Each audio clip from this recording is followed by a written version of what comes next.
Webster University's 2019 Diversity and Inclusion Conference offered information on how to bridge the gap between diversity and inclusion among individuals from numerous backgrounds.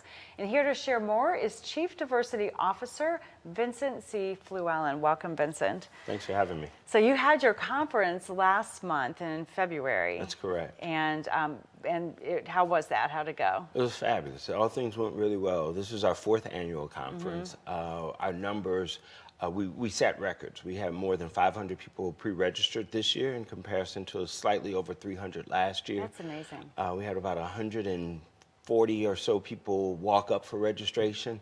And then we had over probably about 500 folks from our various campuses across our global network tune in and watch as well. Video stream. Video stream, yes. Yeah, that's amazing. So then the audience, was it organizations and companies throughout the St. Louis area? Sure, I'd say it's probably about a third evenly divided among our own faculty and staff, as well as our students, but then also the community. We had folks who were there from Boeing and from Centene and from a variety of other companies that just knew about it, plus, you know, community members who are committed to learning more about this. Yeah, so Webster University is committed to diversity and inclusion in many ways, but has been a trendsetter since its roots, is that right? Our inception. So in 1915, we were actually founded as one of the first universities this side of the Mississippi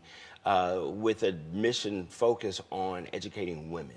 And so, you know, if you think about it, 1915, women weren't even yet allowed to vote. And so it's one of the first universities across our country just dedicated to women. Is that right? That's correct. That's correct. And since then, you know, our work around equity and inclusion has been broadened, right? And so, you know, the fact that we also we are the one university, both public and private, to graduate the largest number of African Americans who earn MBAs each year in this country. That's amazing. It is. Right here in St. Louis. Right here in St. Louis. Yeah. And so, you know, that's very much a part of who we are. So when you joined the university, and you've been there not even a year yet, not even 6 months. But a background in diversity, you've been working in that field for a long time. Was that a fact that was surprising to you? Oh, the fact in terms of the number of African American graduates? Yeah, oh graduate my gosh, students. Blew me away. Yeah. Blew me away. And I have a master's here from St. Louis. I am a St. Louisan, information that I did not know, but for the last 26 years or so, diverse issues in higher education has ranked us as the #1 university. That's amazing. So is that important in your role now at the university? Is it important for you to share that with others? Do you think that's important to the growth of the university?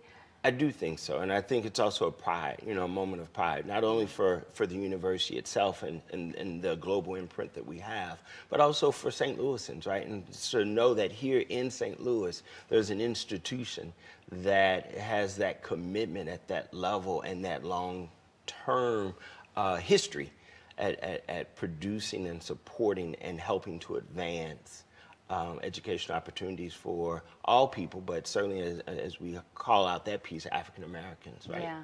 And so the conference that you guys have now had 4 times, do you think that's an opportunity to really imprint that on St. Louis, on our community? I do think so. And I think, you know, we think in terms of national footprint, right? And so, you know, we had Jackie Joyner-Kersee as one of our keynote speakers, right? And so we all know her as a world, you know, athlete, world champion. But national recognition, right? We also had Marilyn F. Booker, who is with Morgan Stanley, and she's responsible for their urban work that they do around financial literacy and making sure that urban communities also are aware of economic opportunities and advancements for them. But we also had a local, you all just featured recently, Neil Richardson, who is an alum of ours, also received an award and was a keynote speaker as well. Yeah, what a great lineup. Wow, yes. It's amazing. All right, we're gonna take a quick break, okay, but stay with us here at STL Live. We'll have more with Vincent and Webster University right after this break.